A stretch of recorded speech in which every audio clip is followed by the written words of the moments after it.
Siphinde sinibingelele babukeli beKamavi TV. Ningakhohlwa ukusubscribe, ni-share, ni-like. And we are very thank you ukusubscribe kwenu. It's much appreciated. You are of utmost. Thank you so much to everybody who have subscribed in this channel. Namuhla ke ngithe angizokhuluma ngokulingwa kwezinyanga. Belingwa abantu abadinga usizo. Mase ekugcineni ezothi umuntu inyanga zingamaqola. It's not always the case.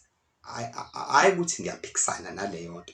Ngihleze ngi-against yona leyo nto kodwa awukwazi ukuthi wena iselfoni yakho uyiphathe kabi nisiwa phansi ifahlazeke iscreen noma icini. Musu ugijima uya kumelaphi. Uthi sekukaningi kwenzeka lento kodwa uyabona ukuthi ube nobudedengu lapha. Uthi akusizo zonke izinto ezidinga ukuthi uconsult.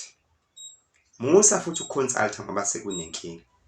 Ufike uthi kumelaphi bavamise ukuyibiza ngomkhulu iningi lapho. Ngixake ukuthi abafana abancane bonke sebengomkhulu yini inkinga kangaka.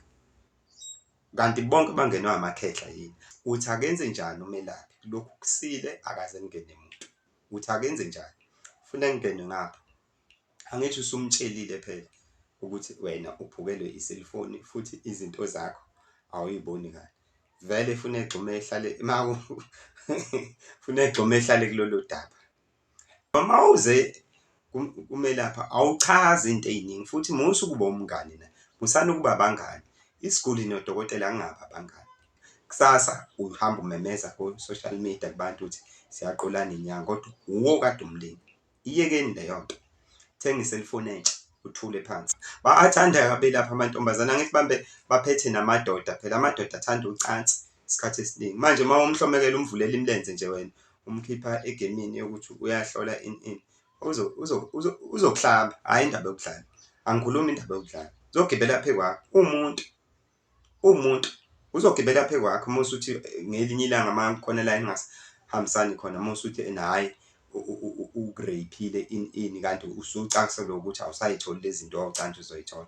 Bakhona ke abakwenzayo ukukhohlakala kodwa namuhla ke singalwi sibe against ibona ke sibavikele. Siyabonga kakhulu ukulalela kwenu.